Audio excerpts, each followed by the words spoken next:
Doctor Yunus সরকার থেকে সমর্থন সরিয়ে নিতে পারে জামাত। হ্যাঁ, এটাই রাজনীতি। প্রয়োজনে নিবে। ইউনূস তো আর ইউনূস নবী না, তার প্রতি সমর্থন সরিয়ে নেওয়াটা একদম স্বাভাবিক যদি তিনি সঠিক লাইনে না থাকেন। আমি একটা কথা বলি যে আমি শতবার বলেছি যে স্যার আপনাকে 5 বছর চাই, প্রয়োজনে আবার বলবো, প্রয়োজনে 1 ঘন্টা পর সেই অবস্থান পরিবর্তন করব। This is politics. দর্শক, জামাত সাফ জানিয়ে দিয়েছে, একটা সাফ কথা বলেছে, এর গভীরতা অনেক। ডক্টর শফিকুল ইসলাম মাসুদ বলেছেন সরকার একটি নির্দিষ্ট দলের অনুগত। এর মানে ইউনূস সরকার বিএনপির অনুগত হয়ে গিয়েছে, বিশেষ করে লন্ডন বৈঠকের পর। এটা স্পষ্ট করে বলেছে জামাত, কোনো রাগঢাক নাই, সরকার বিএনপির অনুগত। দেখেন, বিএনপির প্রতি পক্ষপাত দুষ্ট তাও কিন্তু বলছে না, মানে বিএনপির কথায় চলে। তো জামাত এমনি এমনি ঐকমত্য কমিশনের সংলাপ বয়কট করেনি, অনুগত বলে। এর মানে সরকার চলে এখন বিএনপির কথায়। ঐকমত্য কমিশনে কি কি আলোচনা হবে, কারা কারা বসবে, ঐকমত্য কমিশনের ঐকমতের প্রক্রিয়াটা কি হবে, এগুলো এখন বিএনপি ঠিক করে দিচ্ছে। জামাত এগুলো টের পেয়েছে বলে স্পষ্ট করে বলছে সরকার একটি নির্দিষ্ট দলের অনুগত। দ্যাট মিনস বিএনপির অনুগত।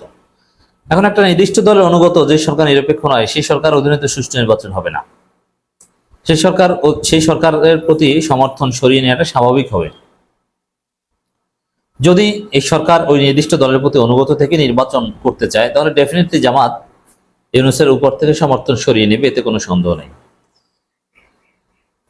এটার জবাবটা আবারও দেব সেই ইনকিলাব মঞ্চের শরীফ ওসমান হাদির বক্তব্য দিয়ে, যে জুলাইয়ের সাথে যদি আমার বাপ গাদ্দারি করে তাহলে ও আমার বাপ না।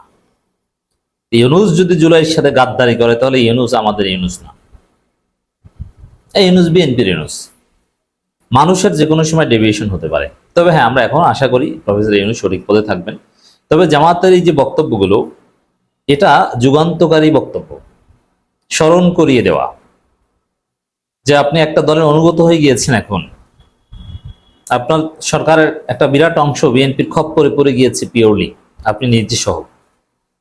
অতএব আমরা এটা স্পষ্টভাবে বলছি, এখন বলছি, সামনে একদম সমর্থন সরিয়ে নিব। আর ইসলামপন্থীরা সমর্থন সরিয়ে নিলেই সরকার টিকতে পারবে না, কারণ এই সরকারের মূল শক্তি ইসলামপন্থীরা। নানান সময়ে সরকার ইসলামপন্থীদের কাজে লাগিয়েছে। যেমন সংখ্যালঘু ইস্যুতে সরকার বিপদে পড়েছে, ইন্ডিয়ার ভয়ানক প্রোপাগান্ডার শিকার হয়েছে, ইসলামপন্থীদের কাজে লাগিয়েছে। কিন্তু নারী নীতি ইস্যুতে কিন্তু ইসলামপন্থীদের ওইভাবে কাজে লাগায়নি।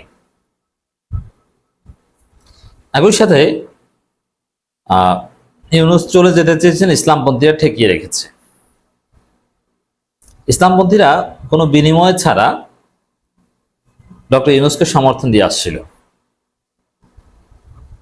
কিন্তু সেই ইউনূস যদি এখন ইসলামপন্থীদের সাথে গাদ্দারি করে, বিএনপির সাথে আতাত করে, তাহলে সে ইসলামপন্থীদের সরিয়ে নিবে সমর্থন, আর সরিয়ে নিলে থাকতে পারবে না। বিএনপি এমন চরিত্রের দল, কয়েক সেকেন্ডের ব্যবধানে প্রিয় ইউনূস থেকে সুদখোর মৌলবাদী ইউনূস হয়ে যাবে। এই জন্যে ইউনূসের মূল শক্তি ইসলামপন্থীরা, কিন্তু সেই ইসলামপন্থীরা এখন বলছে সরকার একটি নির্দিষ্ট দলের অনুগত। মানে বর্তমান সরকারের সাথে ভবিষ্যৎ সরকারের সাথে এক ধরনের আতাত হয়েছে লন্ডনে।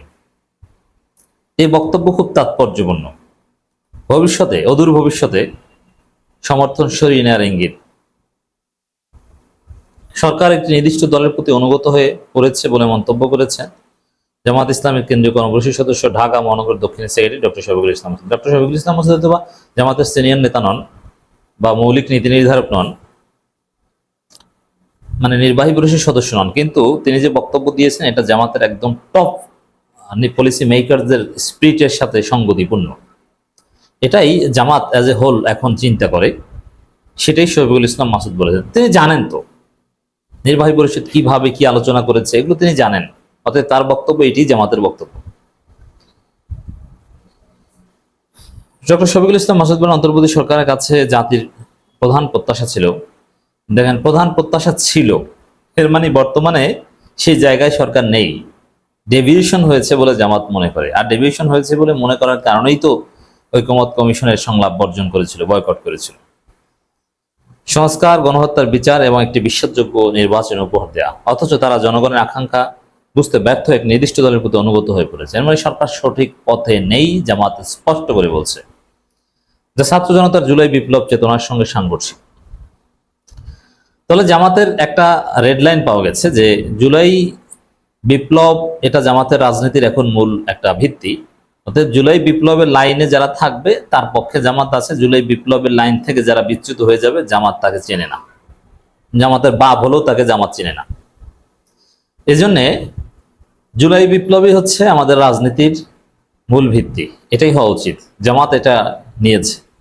এজন্য ইউনূসের উপর থেকে সমর্থন সরিয়ে নিবে কি নিবে না, বা ইউনূসকে কতটুকু বা কতদিন পর্যন্ত সমর্থন করবে, এটা ডিফাইন্ড হবে জুলাই বিপ্লবের মাধ্যমে। ইউনূস কতটুকু জুলাই বিপ্লবের উপর আছেন, এটাই হচ্ছে মূল। তিনি বলেন, জাতীয় ঐক্য বিনির্মাণে যাতে অন্তর্বর্তী সরকারের কাছ থেকে আরো দায়িত্বশীল ভূমিকা আশা করে। এর অর্থ এখনো সময় শেষ হয়নি, সরকার যদি সঠিক লাইনে আসে তাদেরকে সমর্থন করবে।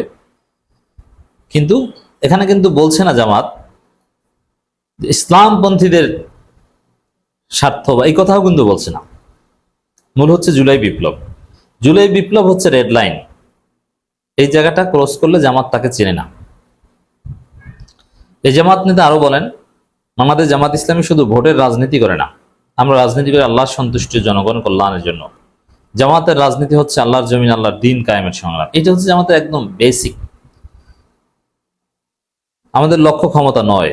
জামাত কোন সন্ত্রাসী, চাঁদাবাজ বা অনিয়মকারীদের আশ্রয় দেয় না, বরং মসজিদের ইমাম থেকে রাষ্ট্র পরিচালনার জন্য আদর্শ ও যোগ্য নেতৃত্ব গড়ে তুলছে।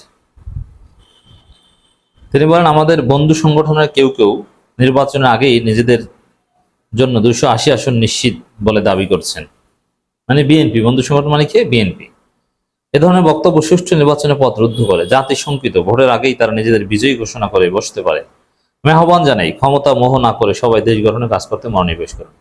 এখানে একটা বক্তব্য স্পষ্ট যে বিএনপি সুষ্ঠু নির্বাচন হতে দেবে না, সুষ্ঠু নির্বাচন মানে না। এই আশঙ্কা এই জামাত নেতা ডক্টর শফিকুল ইসলাম মাসুদের বক্তব্যে স্পষ্ট হয়ে উঠেছে। এবং শফিকুল ইসলাম মাসুদ কিছুদিন আগে বলেছিলেন দুদূর বক্তব্যের প্রতিবাদে যে তারাই নির্বাচনের তারিখ ঘোষণা করে দিবে, তাহলে তো ফলাফলও ঘোষণা করে দিবে তারা। ভোট শুরু হওয়ার কয়েক ঘন্টা পর 10টা 11টার দিকেই বলবে যে আমরা বিজয়ী। আমাদের বিজয়ী ঘোষণা করবেন না আমরা আমাদের বিজয়ী ঘোষণা করব।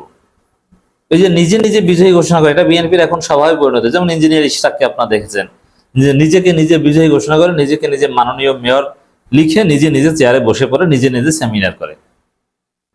বুঝতে পারছেন তো দর্শক? প্রফেসর ইউনূস থেকে অদূর ভবিষ্যতে সমর্থন সরিয়ে নিতে পারে জামাত। জামাতের স্পষ্ট বার্তা তারা ইঙ্গিত দেয়।